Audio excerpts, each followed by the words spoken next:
noite, está no ar o programa Doc.com desta semana.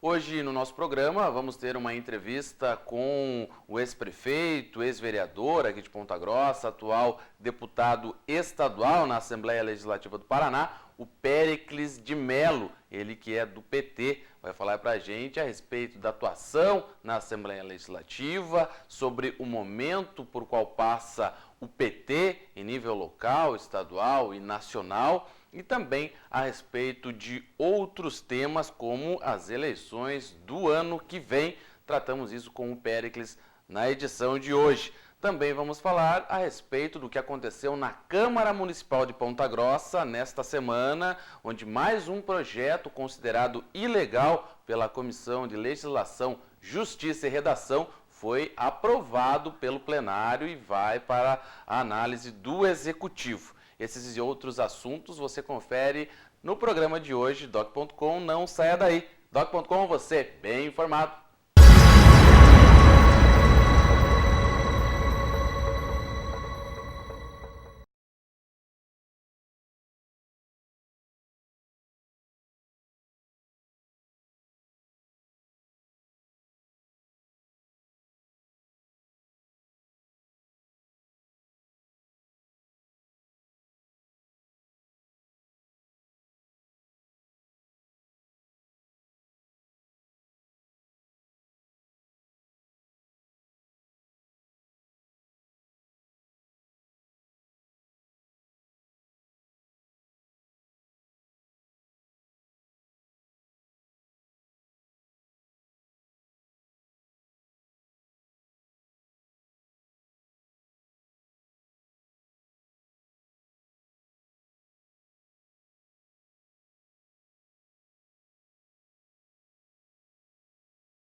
Destaques da semana.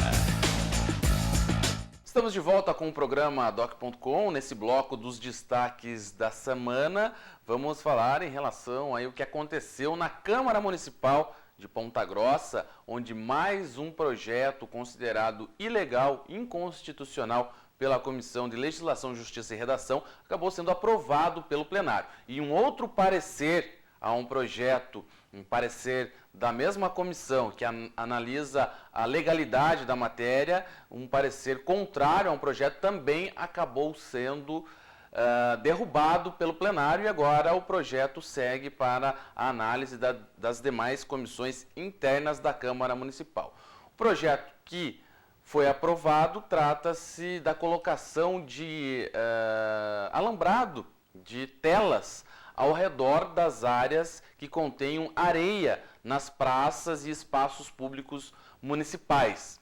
Esse projeto é do pastor Ezequiel Bueno, né, ele que é do PRB. Esse projeto obriga o município a colocar telas para proteger essa área de que possa ser contaminado aí por fezes e urina aí de animais. Portanto, coloca-se lá a tela, evita-se que os animais circulem por aquela área de areia, façam ali suas fezes, urinem ali naquele local e possam contaminar, né? Evite-se que isso contamine, né? Principalmente todos que frequentam esses locais, mas principalmente as crianças. A ideia é boa, a ideia realmente é salutar até. O único problema é que uma situação como essa não deve se partir do legislativo, e sim do executivo. Por quê? Porque a legislação, ela diz que o legislador, o vereador, né, o poder legislativo, ele não pode aprovar leis que impliquem em maiores gastos ao executivo, sem dizer de onde vai sair esse recurso. É como se um vereador chegasse na Câmara Municipal, fizesse um projeto de lei obrigando o município a asfaltar todas as vias que não tem pavimento no município. A ideia é excelente, o resultado então nem se fale. Porém, tem dinheiro para isso? Né? Essa é a grande questão. Então, por isso o projeto é legal, mas os vereadores, mais uma vez, em uma demonstração de corporativismo, acabaram aprovando aí o projeto. Apenas os vereadores que integram a Comissão de Legislação, Justiça e Redação, que deram o parecer contrário, que foi derrubado também pelo plenário, é que votaram contra. Teve ainda uma abstenção. Foram 14 votos a favor do projeto, 5 contrários e uma abstenção. A abstenção foi do vereador Daniel Mila, que também integra a Comissão de Legislação, Justiça e Redação. Sobre o projeto, sobre esse projeto, ele segue agora para a segunda votação na semana que vem, na segunda-feira, deve ser aprovado, muito provavelmente, e vai para a sanção ou veto do prefeito Marcelo Rangel. E aí você analisa uma outra questão, são próprios vereadores da base do prefeito, porque o pastor Ezequiel Bueno é da base, colocando o prefeito numa saia justa, porque o prefeito, com certeza, a prefeitura não vai ter recursos para instalar alambrado num curto espaço de tempo aí, em todas as praças do município. Isso é líquido e certo. Afinal de contas, não é novidade para ninguém que a prefeitura está aí realmente em contenção de gastos.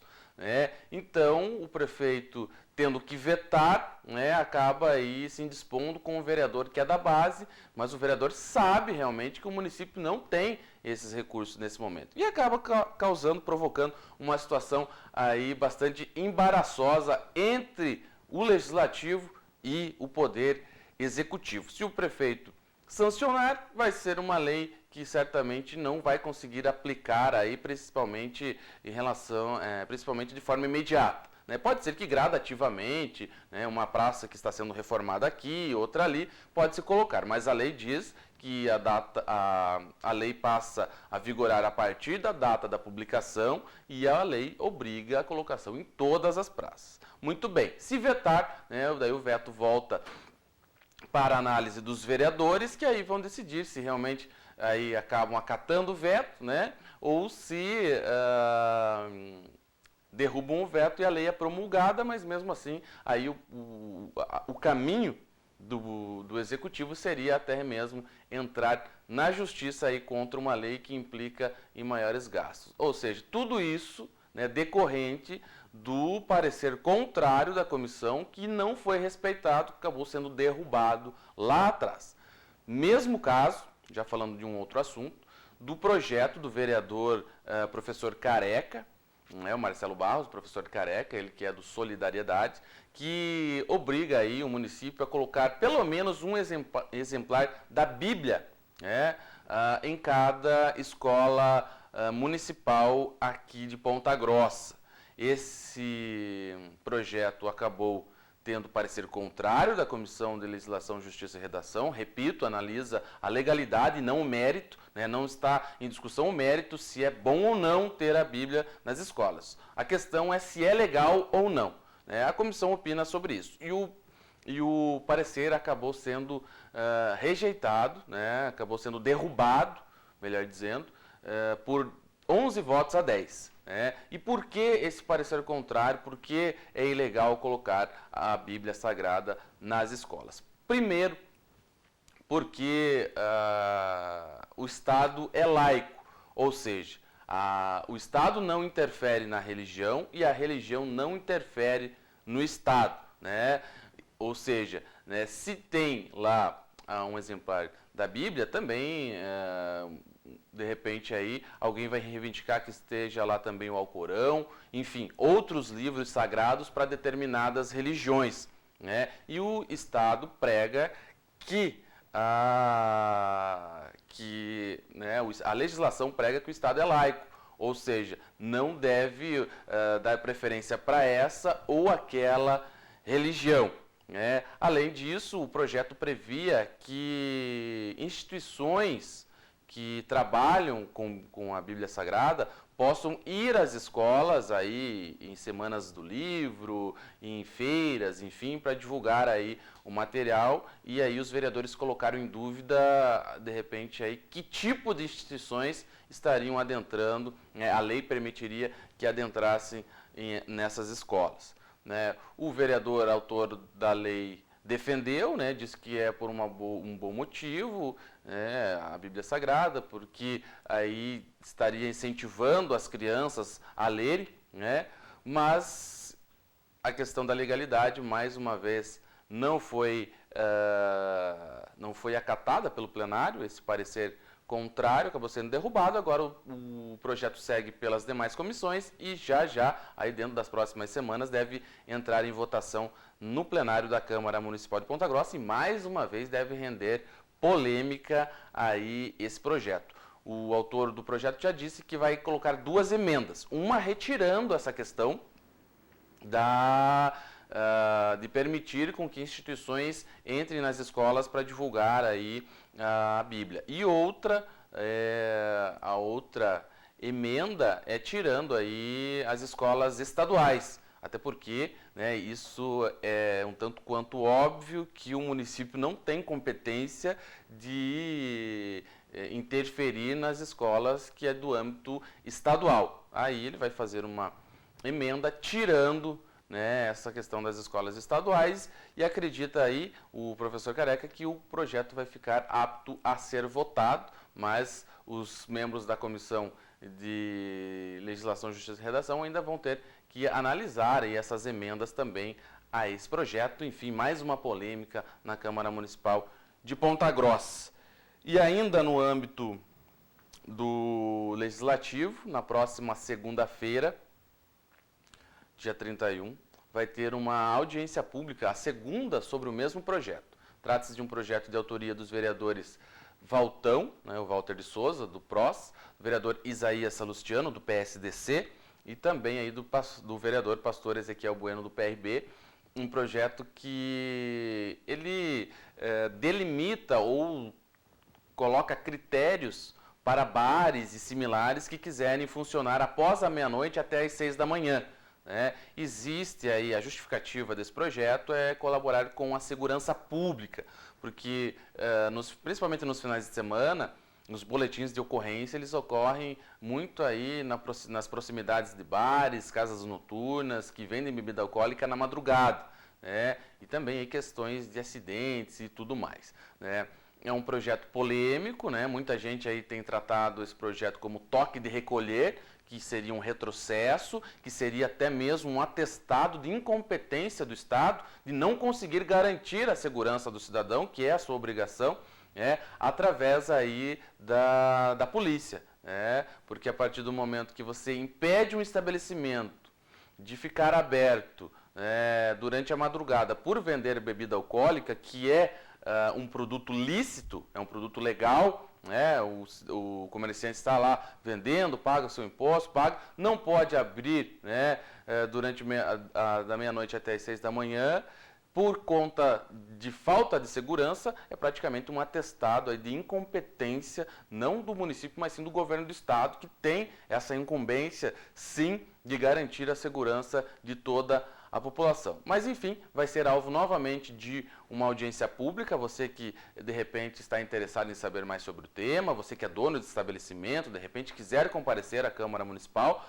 essa audiência foi convocada pelos 3 autores, a partir das 18 horas da próxima segunda-feira. Já teve, há alguns meses, uma outra audiência pública, ela foi convocada pelo vereador Romualdo Camargo, do PSDC, durante o trâmite do projeto nas comissões. Ele achou por bem convocar essa audiência e ela aconteceu no início do ano, no primeiro semestre lá na Câmara. Agora volta a acontecer a partir do convite dos autores, esse projeto aí que é polêmico e que, na verdade, de tantas emendas e tudo mais, ele deve acabar aí obrigando esses estabelecimentos a terem segurança privada, um segurança ali particular para que possam continuar atendendo, entre outras mudanças aí que também devem acontecer.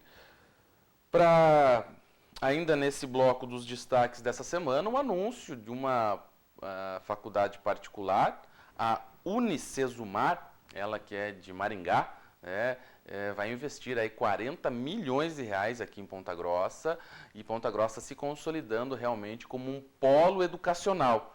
Temos aí a UEPG, temos a UTFPR, temos várias faculdades particulares, a Faculdade Ponta Grossa, temos aí a Faculdade Santana, a Faculdade Sagrada Família, o SESCAGE, SECAL, a União e agora mais aí a Unicesumar, 40 milhões num terreno que fica na entrada da cidade, lá na região de Oficinas, 2 prédios, um com 4, outro com 3 pavimentos devem ser erguidos lá, e fazer o vestibular aí já a partir do ano que vem, vai conseguir acomodar aí cerca de 5 mil alunos lá presencialmente. A Unicesumar já opera aqui em Ponta Grossa, mas com ensino à distância. Atende aí cerca de 3 mil alunos. E lá no campus que vai ser construído, deve abrigar aí até 5 mil alunos. E o município, em contrapartida, diz que vai melhorar o acesso até o terreno, até onde vai ficar essa instituição, fazendo uma nova avenida até lá. Enfim, uma boa notícia aí para Ponta Grossa na área educacional e também aí no desenvolvimento da cidade, formação de mão de obra, com certeza aí um avanço. Para encerrar esse bloco, também no campo aí de infraestrutura, o contorno norte, que deve desviar o tráfego pesado aí das rodovias que cortam Ponta Grossa, os trechos urbanos, principalmente ali a questão da Souza Naves, que é um problema crônico ali de acidentes e tudo mais. Esse contorno norte desviaria o tráfego dali. É uma obra orçada aí, ou estimada em mais de R$500 bilhão, mais de 500 milhões de reais. E ela tem 2 caminhos para ser feita, na verdade. E para discutir essa questão, na noite de quinta-feira, um representante do Ministério dos Transportes esteve em audiência na CCR Rodonorte, que é a concessionária das rodovias que cortam o município.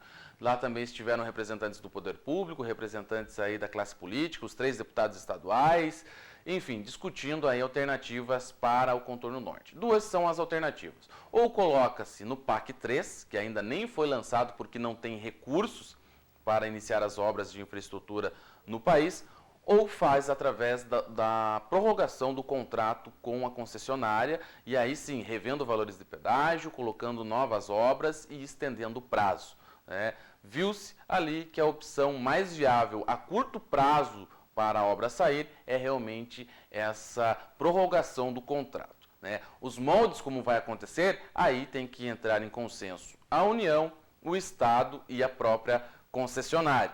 Mas o fato é que, para essa obra, que é de extrema importância, não só para Ponta Grossa, mas para todo o país, para o Paraná e para o país, porque aqui em Ponta Grossa passa boa parte da produção de grãos que vão ser exportadas aí através do porto de Paranaguá e de São Francisco do Sul, em Santa Catarina. Esse modal aí rodoviário, ele precisa realmente dessa obra para ficar melhor, né, o sistema melhorar. Essa é uma questão aí que essa prorrogação no contrato parece que já é a alternativa melhor. Agora falta definir realmente se isso vai acontecer ou não. Cabe ao governo do estado, governo federal e concessionária decidir. Esses foram os destaques desse bloco. Nos destaques da semana, nós voltamos na sequência na entrevista com o deputado estadual Péricles de Mello, que vai falar a respeito de muitos assuntos aqui com a gente. É um instante só, não saia daí. Doc.com, você bem informado.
Estamos de volta com o programa Doc.com. Agora, na entrevista desta semana, recebemos o deputado estadual, ex-prefeito, ex-candidato a prefeito também, Péricles de Mello. Boa noite, Péricles. Boa noite, é um prazer conversar com você e com todos os telespectadores de nossa cidade.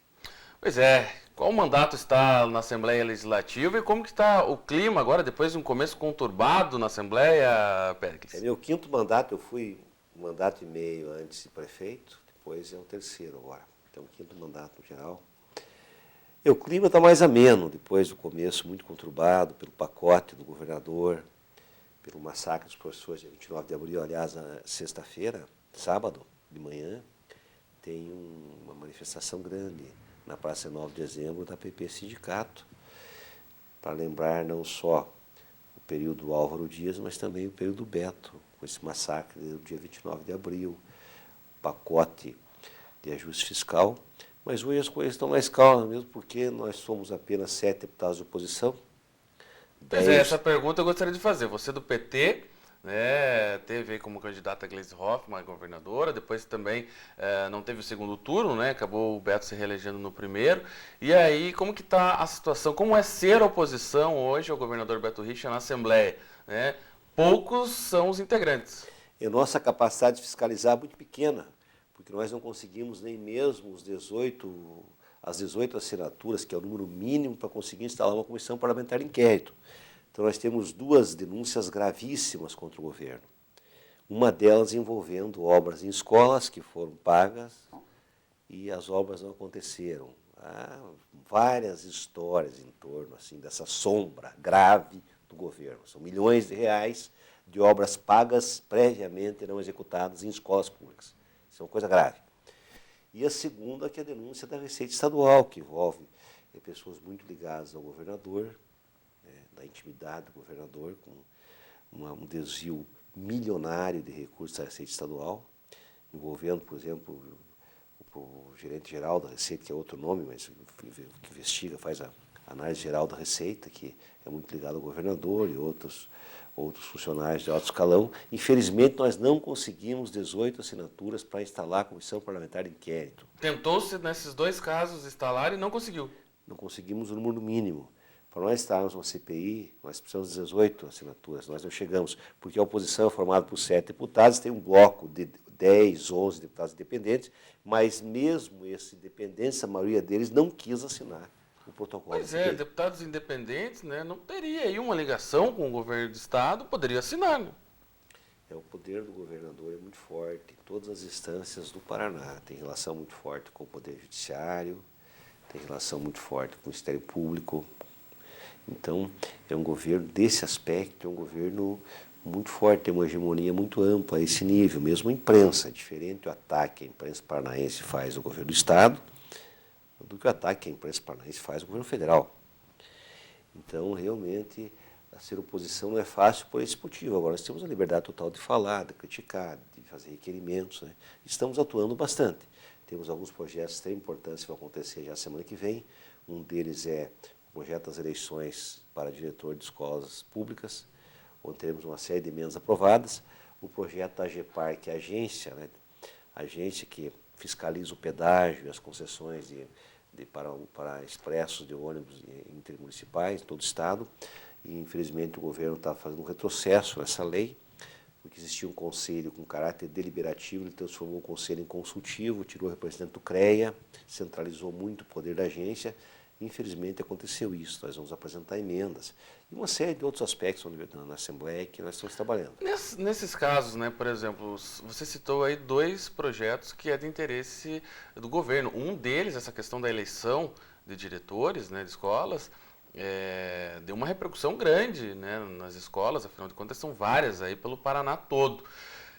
Também há uma dificuldade em aprovar emendas quando o projeto parte do governo. Exatamente, muito difícil. Tem que ter um debate muito acirrado, muita pressão popular, para que nós consigamos aprovar algumas emendas. Por exemplo, esse projeto, eu particularmente acho que o voto universal é um avanço. Nós estamos discutindo internamente ao partido, com a PP Sindicato, porque nessa lei o governador estabelece o critério de eleição diretora, o voto universal, ou seja, o voto do aluno ou do seu representante legal, que é o seu pai, para os alunos mais jovens, é que vota e o funcionário, o trabalhador, agente educacional e o professor. Então, no projeto do governador, os votos têm o mesmo valor, é universal, não se separa, como acontece na universidade, né? Que cada segmento tem o mesmo peso. Então, cada voto é um voto universal. Eu acho que é uma bandeira avançada esta. Isso é uma coisa boa. Por outro lado, o governo pode fazer intervenção na escola no meio do mandato. Se entender que o diretor não está agindo conforme os critérios do governo, o governo pode intervir e convocar uma nova eleição. Isso nós somos contra. O professor, depois que se elege, deve fazer um curso de administração escolar. Somos a favor. Só que esse curso não pode ser um curso comandado pelo governo. Tem que ser um comando democrático, onde participa do comando o governo, o representante da PP, da sociedade civil, para ser realmente, senão o curso pode servir também como instrumento para que o governo tire da direção alguém que não seja, que não concorde em tudo com o governo, que tenha mais dependência em episódios de mobilização da comunidade. Então tem várias emendas que vamos apresentar. Certo, nesse projeto aí que realmente a hora que ele entrar em votação, com certeza vai ter repercussão. Nós vamos divulgar ele certamente no blog do doc.com e vamos voltar a tratar dele aqui. Nesse momento, né, falando de um outro assunto, né, tem várias questões envolvendo gastos de parlamentares, né?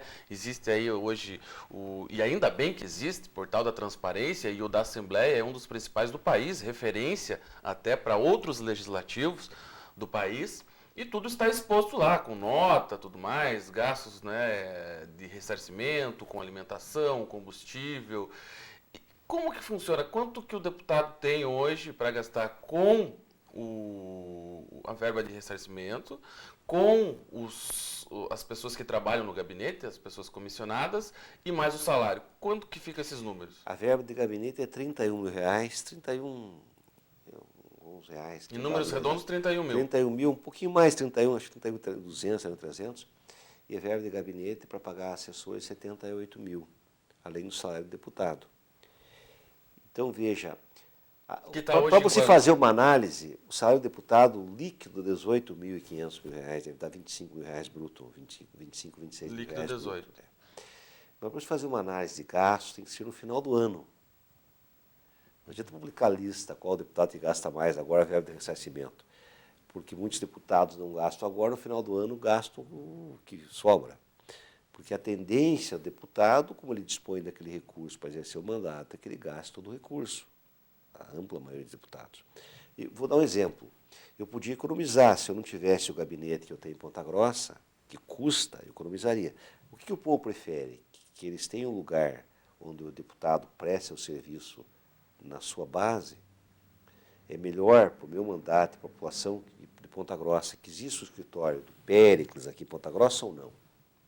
Se a população entende que é melhor, tem um custo. Então, eu tenho um escritório na rua Comendador Miró, que era aqui perto, mas tínhamos que mudar. A Unimed pediu a casa e comprou, o proprietário.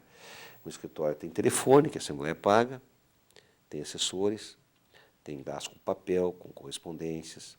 Então, nós atendemos toda de segunda a sexta-feira, das 9 da manhã às 6 da tarde, e às vezes também no sábado, as pessoas que nos procuram para fazer suas reivindicações, trabalhamos na organização comunitária, com associações de moradores, com grupos culturais, atendemos todas as reivindicações do nosso gabinete. E nele também estão, logicamente, pessoas que estão dentro dessa verba de 70 e poucos mil, 78, que aqui, exatamente. podem trabalhar como comissão. Eu tenho telefone em Curitiba, tenho os funcionários em Curitiba, tem despesa do gabinete, que hoje antes a Assembleia pagava papel, hoje não paga mais, é tudo com essa verba.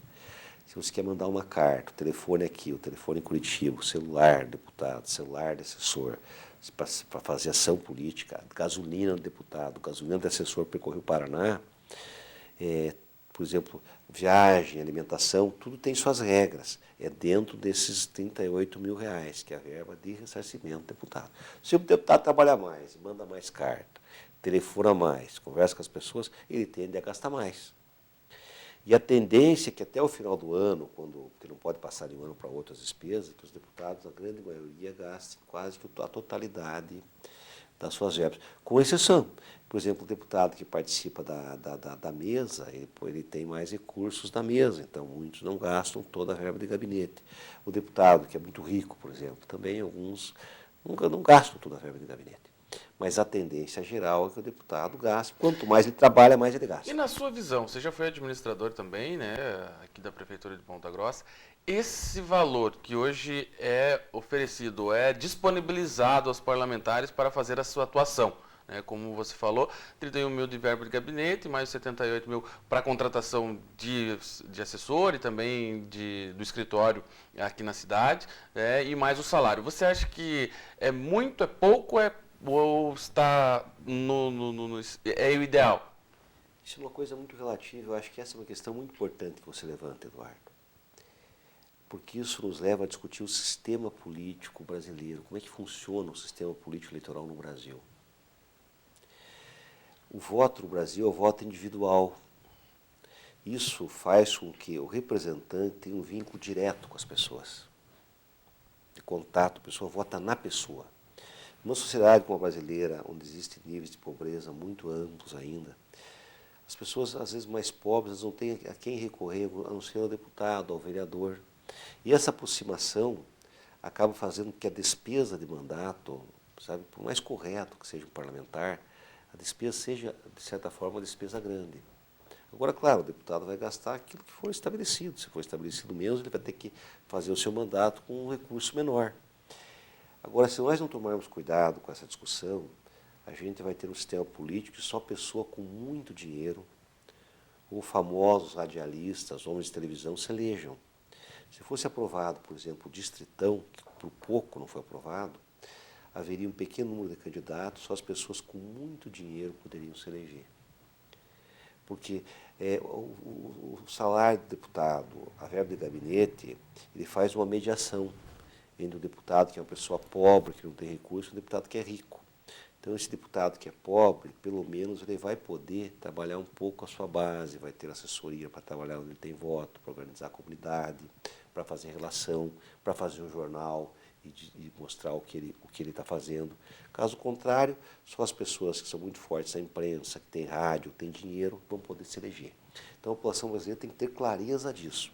Além de que, há no Brasil uma cultura de destruição da política, que é muito ruim. Ninguém questiona que um juiz que faz concurso uma vez na vida, e tem vitalicidade no cargo, e uma série de benefícios, e tem um poder muito maior que um deputado, que o poder de um juiz define a vida de uma pessoa. Sim. Ninguém questiona que um juiz ganhe mais que um deputado. Ninguém questiona quanto ganha um promotor. Ninguém questiona quanto ganha. Agora, tudo recai sobre o político. É justamente o representante eleito, a cada 4 anos, próximo, ele tem que se submeter ao veredito popular. Ele é o poder mais fiscalizado, porque é um poder de conflito permanente, um investiga o outro. É o poder mais transparente que tem, bem mais que o executivo. O Assembleia, tudo que se gasta está lá com transparência, tem o nome dos assessores, quanto ganha, os que tem que bater cartão, que são os casos administrativos. E há, na visão das pessoas, uma visão de privilégio. E que realmente há privilégio, mas tem que mudar o sistema político. Eu tenho uma ideia, por exemplo, eu recebi a visita do deputado português na Assembleia, eu perguntei a ele, quantos assessores o senhor tem? Ele disse meio, que ele divide uma assessora, que ele diz que é de extrema competência, que é funcionária pública em Portugal, com outro deputado. Com outro deputado. E os dois trabalham num único gabinete. Eu perguntei, o senhor tem motorista? Não. Carro à disposição? Não. O que o senhor tem? Eu tenho meu salário e passagem para me trabalhar no distrito que eu trabalho, porque ele é deputado eleito dos portugueses que moram fora de Portugal. Então, quem elege eles são os portugueses que moram no Brasil, alguns outros países, e tem alguns representantes. Mas lá, o eleitor não vota na pessoa, vota no partido. É voto em lista. Entendi. Então, o eleitor português, ele vota no partido que ele acredita. Como a política não é uma questão individual, mas coletiva, é o ideal de mundo, em esses países mais avançados, o eleitor vota no partido que ele acredita. É diferente, totalmente Não diferente tem daqui. esse vínculo entre a pessoa e o eleitor, tem o vínculo entre a representação coletiva que o eleitor acredita. Isso faz com que, quando o eleitor vota num candidato, um partido, ele vota no mesmo partido para presidente ou para governador. No Brasil é exatamente o contrário. O eleitor vota para deputado e alguém que ele conhece, que tem uma relação de proximidade, que ele vai recorrer, e ele vota para presidente num, para governador no outro, porque a política se individualizou. Muito E pessoal. é nesse voto que está, na minha ideia, a essência da tragédia do sistema político brasileiro. Então, o presidente, o governador ou o prefeito se elege, se elegeu prefeito, mas o seu partido tem três vereadores. Ele tem que compor com os outros partidos para ter maioria para governar. O governador ou o presidente é a mesma coisa. Principalmente o Congresso Nacional, que são 503 deputados, mais senadores, como é que a pessoa vai governar? Daí começa a chantagem. Então o partido vem e diz, olha, o senhor é o representante executivo. Para mim lhe apoiar, eu preciso de apoio financeiro para eleger meus deputados na eleição de deputado federal próxima, ou meus prefeitos na cidade tal. E aí começa a tragédia da política, as pessoas não percebem isso. E começa o balcão de As negócio. pessoas, às vezes, se elas não refletirem, qualquer ser humano assim, se a pessoa não reflete, se ela só escuta o argumento, o efeito, não consegue ir até as causas. Então ela não percebe que o sistema é podre. O sistema é falho. Então você transforma essa tragédia do PT, por exemplo, que vai ser muito difícil recuperar, uma tragédia histórica, porque houve corrupção, um partido que sempre atacou a corrupção, e uma corrupção como nunca apareceu, não é que não tenha existido antes, mas nunca se revelou um processo de corrupção tão intenso, mesmo porque havia um conluio geral na história do Brasil. O Raimundo Faoro escreveu Os Dons do Poder, um conluio entre os poderes. A Polícia Federal não investigava.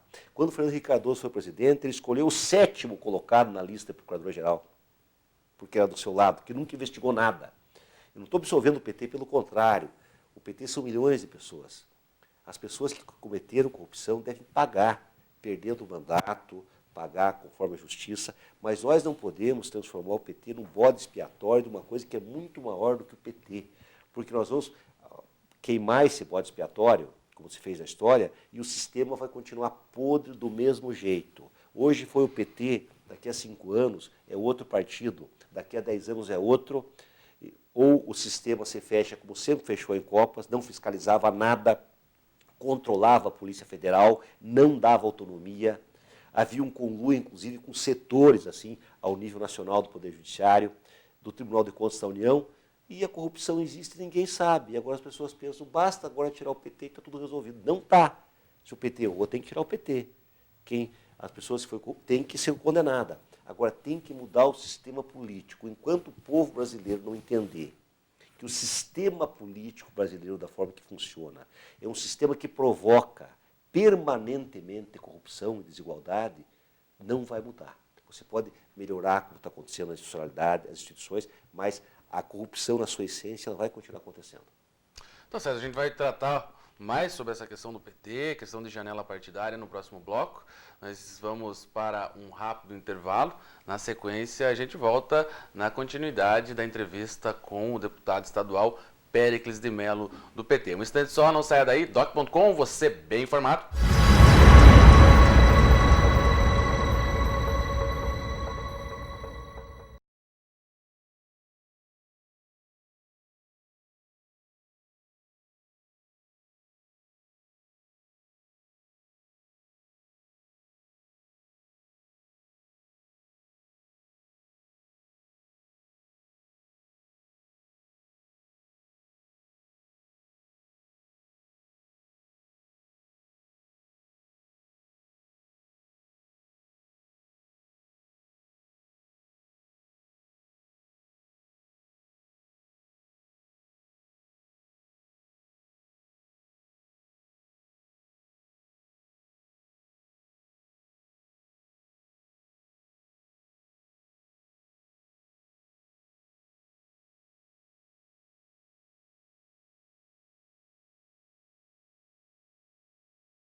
Estamos com o programa Doc.com, hoje conversando com o deputado estadual, ex-prefeito de Ponta Grossa, Péricles de Mello.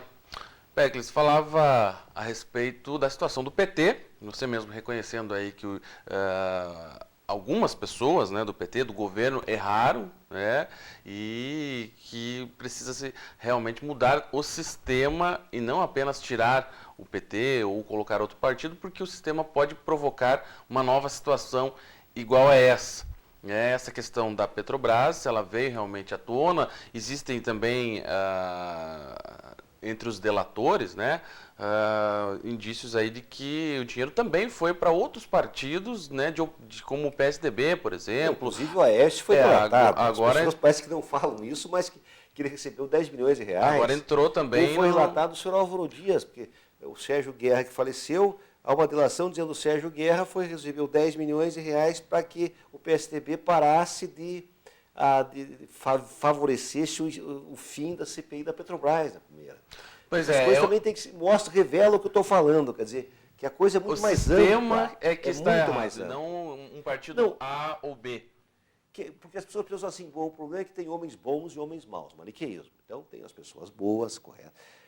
Elas não percebem que o ser humano ele está relacionado. Quando se tem um sistema corrupto, claro que vão existir pessoas íntegras dentro do sistema, mas no processo esse sistema ele vai provocando permanentemente corrupção. Então, hoje aparece um corrupto, corta a cabeça dele, usando a expressão. Amanhã aparece outro e assim por diante. Mas o sistema, em essência, o sistema parece como o sistema capitalista, o sistema desigual.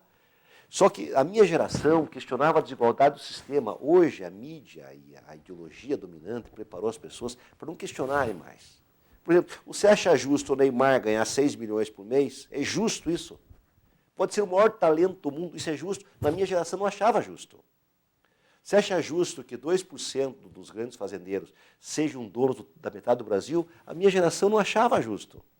Hoje, há uma separação ideológica. Isso é dinheiro público, isso é privado. Todo dinheiro é fruto do trabalho coletivo. Então, a desigualdade da essência do sistema é que faz brotar a corrupção na casca do sistema. É como um iceberg. O iceberg tem uma parte de gelo para fora da água e uma parte para dentro da água. Quando você corta aquela camada de gelo que está acima da água, a estrutura de baixo faz que ela apareça de novo. Isso é uma questão estrutural. Então, enquanto nós não mudarmos a estrutura do sistema político brasileiro, por exemplo, o voto tinha que ser... empresa não pode financiar político. O voto tem que ser financiamento público, uma lei rigorosa e rígida. E eu vou mais além. Eu tenho até a ideia de escrever um livro sobre reforma política. Eu acho que o sistema político brasileiro tinha que, para diminuir a corrupção, porque numa sociedade desigual como a nossa, a corrupção sempre vai existir, existe no empresariado, mas diminuir, pelo menos, de forma sistemática, mais estruturante, eu acho que não tinha que desaparecer a profissão de político. Então, a criança nascia, não existe profissão de político. O cidadão se filia a um partido com outras pessoas que defendem aquilo que ele acredita melhor para o seu país, para a sua cidade, para o seu estado. Se ele quiser ser candidato, é uma vez. O financiamento é público, o partido é democrático, tem rodízio permanente. Então, o Pérez é professor, vai lá, foi escolhido, porque sabe representar essa causa, ele é eleito, sai da universidade, ganha uma representação, volta para sua carreira com glória. Pô, o currículo lá vai ser uma coisa de excelência ser deputado ou vereador uma vez. A criança já sabe, não existe profissão de político, há rodízio permanente, voto em lista, financiamento público. Aí nós vamos ter um sistema político que vai, inclusive, não ter medo de fiscalizar o judiciário, porque o sistema nosso ele é refém. Aí eu te pergunto, Péricles, hoje, você acredita que isso chega a ser uma utopia? Porque a gente vê no Congresso, tiveram a chance agora de mudar algumas coisas, e tudo que era para mudar um pouco mais acabou sendo reprovado. Eu te pergunto, quando a Dilma falou em fazer uma constituinte específica, o que fizeram com ela? O Congresso foi contra. E o povo? E o povo não apoiou também. O povo não está nem aí para a reforma política. Tem alguma bandeira da reforma política nas Por quê? Por que será que não tem? Por que será? E os deputados... Por que será que aquilo que é essencial, que não é o efeito de uma causa, que é ir diretamente à causa, as pessoas não dão bola? Porque, infelizmente, é um controle da opinião pública sistemático no Brasil. Nós temos no Brasil um único canal de televisão, desculpa, Eduardo, que chama-se Rede Globo, que são vários canais, porque é a televisão mais consegue chegar na grande massa, mais avançada tecnologicamente, é sutil. Você pega a Globo News, por exemplo, que forma opinião, até a minha opinião é a forma, porque todos nós somos iguais, nós temos opinião de acordo com as informações que recebemos. Se você concentra a opinião num tipo de opinião, as pessoas acabam pensando daquela forma, porque a única referência intelectual que elas têm é aquilo. Por exemplo, Globo News. Você já viu alguém que defende uma posição diferente, ir em algum debate? Você pega 3 economistas, os 3 pensam exatamente igual, com uma mínima diferença, uma diferença sutil, que é o chamado pensamento único, que é o pensamento criado por quem? Por quem manda no mundo, que é o capital financeiro internacional.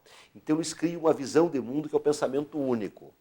Toda a referência que o povo tem é desse pensamento, que eu tenho, que você tem. Não há referência contrária, a referência contrária está submersa. Outra coisa, para você fazer uma economia diferente dos interesses desse poder mundial, é muito difícil. Você tem que ter muita coragem, tentar passar por... Veja a questão que está acontecendo na Grécia. Teve que sucumbir uma experiência tão bonita como aquela, porque é um poder muito grande. Então, esse poder ele é muito difícil para miná-lo. E as pessoas acabam dizendo, é melhor se conformar ao sistema, não tem outra alternativa. Esse é o pensamento único. Só pode governar o Brasil com essa diretriz econômica. Qualquer outra é coisa de louco, é de Dom Quixote. E essa dominação leva ao quê? Está bem o mundo? Como que está o mundo? É só o Brasil que está em crise? E a Grécia, como é que está? E a Itália, como é que está? E a Espanha, como é que está? E Portugal, como é que está? E a crise da imigração de milhares de pessoas morrendo afogado no oceano, desesperadas. E o terrorismo internacional. E o fundamentalismo religioso. E a concentração de renda. Tem um autor agora que escreveu um livro sobre o capitalismo. Ele mostra na história do capitalismo a concentração de renda cada vez é maior. Cada vez um número menor de pessoas tem mais dinheiro. E cada vez há mais pobreza e mais miséria no mundo. Que é um mundo evoluído. Então, isso que nós temos que pensar, porque senão nós ficamos a vida inteira rodando sem sair do lugar, e criando ilusões e mitos na nossa consciência. Se nós tirar Dilma e pôr o Temer, se nós pôr o Aécio, a crise é uma crise mundial do capitalismo. Por mais que a Dilma tenha errado, ela errou, nós temos que ter uma análise prospectiva. Nós atravessamos a segunda maior crise mundial do sistema capitalista internacional, que a primeira foi a de 30 do século XX, e nós conseguimos passar com pleno emprego. Agora, um dia a crise veio, porque a crise internacional é muito mais profunda, tem muito mais poder essa crise, qualquer governante plantão. E, Péricles, você, né, como petista, você esteve desde o início da sua carreira no Partido dos Trabalhadores, né? E realmente até chegar ao poder foi uma longa caminhada, né? Chegou com o Lula, 2 mandatos, veio a Dilma e é inegável que o país em determinadas áreas avançou, né? Aí por conta de questões econômicas, por conta também da administração do PT. Agora, nessa questão que você fala da corrupção e também do sistema eleitoral, que o PT teve a chance, ou tem ainda a chance de mudar, mas não fez, né? Como que você vê essa questão como petista aí, né, desde sempre? Eu acho que é um processo muito complexo. O partido, de certa forma, foi sendo cooptado pelo sistema de poder. Porque é muito difícil governar o capitalismo contra o capitalismo. Então, por exemplo, isso são argumentos complexos. Tem um setor da esquerda que acha que é impossível o reformismo dentro do sistema, que os partidos reformistas são cooptados pelo sistema, eles apodrecem junto com o sistema. E é o que aconteceu, de certa forma, com o PT. Mas, por outro lado, apesar de toda essa tragédia, nós temos que perceber, e a população percebe, que foi preciso o PT estar no poder para que acontecesse, talvez pela primeira vez na história do Brasil, um processo profundo de redistribuição de renda. Com toda essa tragédia, os anos do governo Lula e Dilma, eles tiraram mais de 60 milhões de pessoas da miséria absoluta, da pobreza extrema. Você veja Ponta Grossa, eu fui prefeito, Fernando Cardoso, eu fiz 300 apartamentos ali perto do Campo do Guarani, não tinha programa habitacional. Ponta Grossa, mais de 13 mil casas populares para a população de baixa renda. UPA, 61 médicos cubanos. posto de saúde, CEMEI, Praça do Esporte, toda a pavimentação que tem em Ponta Grossa, com raras exceções, é do governo federal. As pavimentações das periferias, da ligação do Borsato, lá com Santa Luzia, está lá o Ministério das Cidades, o Bolsa Família, o Pornatec, a questão do combate ao crack. Quer dizer, será que as pessoas se esqueceram disso? As pessoas, então, veja, o PT é muito maior do que as pessoas do PT que estão comprometidas. É muito maior do que o nosso presidente, é muito maior do que o Lula, que é o nosso símbolo maior. Por exemplo, o PT, eu sou do PT, eu sou rico. O que eu ganhei dinheiro na minha vida com a política? O que o Tadeu Venere ganhou? Vamos pegar uma média dos deputados do PT comparados com os outros. São os que têm menos patrimônio, as pessoas mais simples e mais pobres. Era deputado comigo, a Luciana Rafaim, uma agricultura familiar, o Elton Vel, técnico agrícola. Nós não podemos julgar o PT porque uma direção do PT, numa circunstância histórica específica, se corrompeu.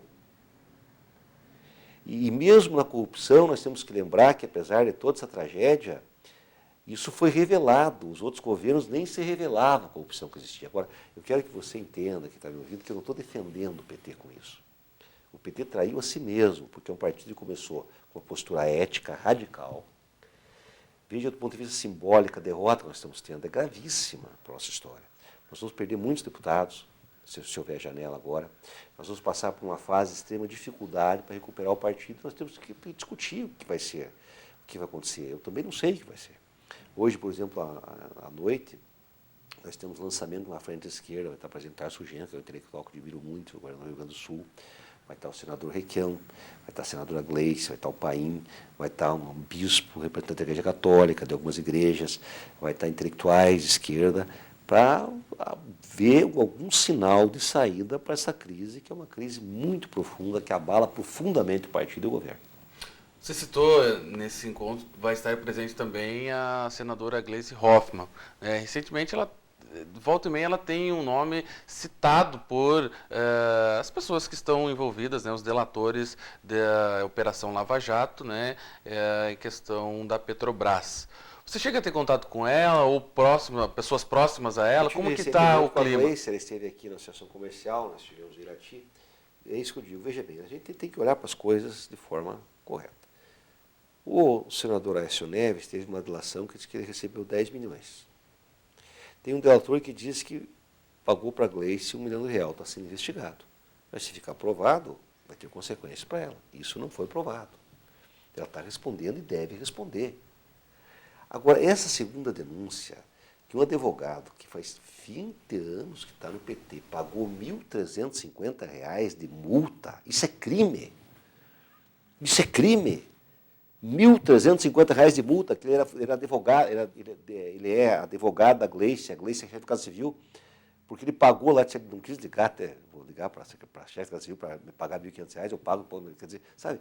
Então, a gente não pode também, sabe, tem que esperar as pessoas serem julgadas, não pode julgar as pessoas só porque se colocou na mídia que a pessoa cometeu um erro, algum crime, a gente tem que dar, a pessoa tem que se defender, nós temos que esperar.